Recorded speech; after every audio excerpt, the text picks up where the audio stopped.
la joie, la donjon, et pas tout ba joie. Donc à des fois il est il nous démet, nous nous coups de nous mais et on se met de pas tout ba joie.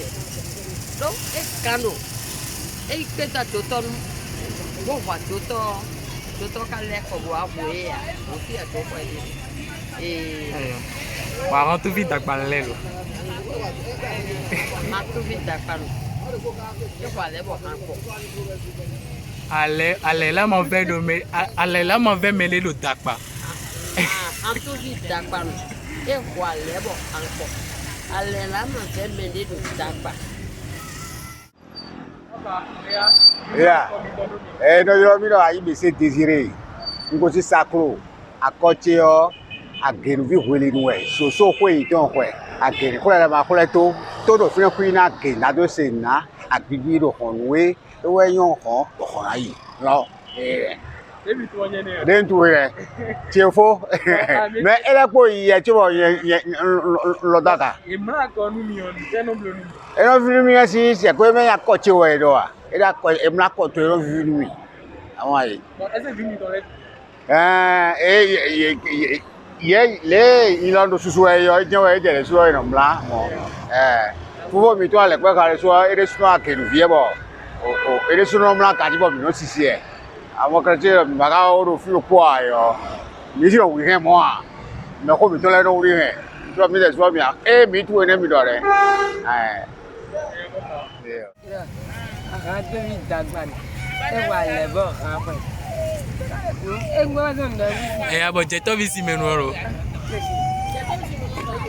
Eni o mi tu eni o ganji. Mi ve dok pede. Jeto bi si menu.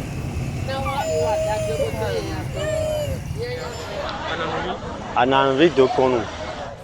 Nwe ananvi to konu yo. Nyantime. Ka tun keke ton me na dok pede mi. Pedo ananu to konu ehu kure ro po nu ko po bo ni bo ko nu pe bo nu asan ko ehu kure ro po bo nu ko po bo ni bo ro po dedu ehu kure ro po bo nu ko bo yo ene ti menu mi ande we no ehu kure epo edo pe chercher le temps ben no ipe o edo gbe yo eye ipe ba me wi ipe e me de bo hun de wa eye kure ro po kure ne we yo me de hun de bo ayo e da e so wa ko ye bo san si to be da kure bi o bro na o bo ribi bo be na pe biton le me ko we no ipe le pe biton we go le na e pe ke ka we mo mais na bi de me to we ne be wi mo la ko ne o pe bon ele voa ipe de voyo e de so e hunu e no flin ule ina yo e no flin mo re la ton ne wa yin pe mo flin mo do la e anamie yo na li el me de si bedo ananu to kon we hu pe ro po ni bubu ru ko ni buene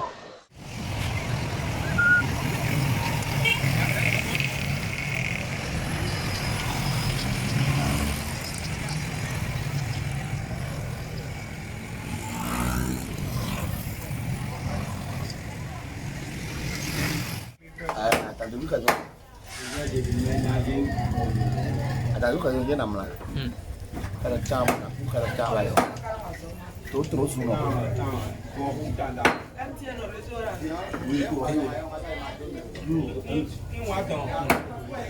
Demi tu jere. Aya tolo. tapi kan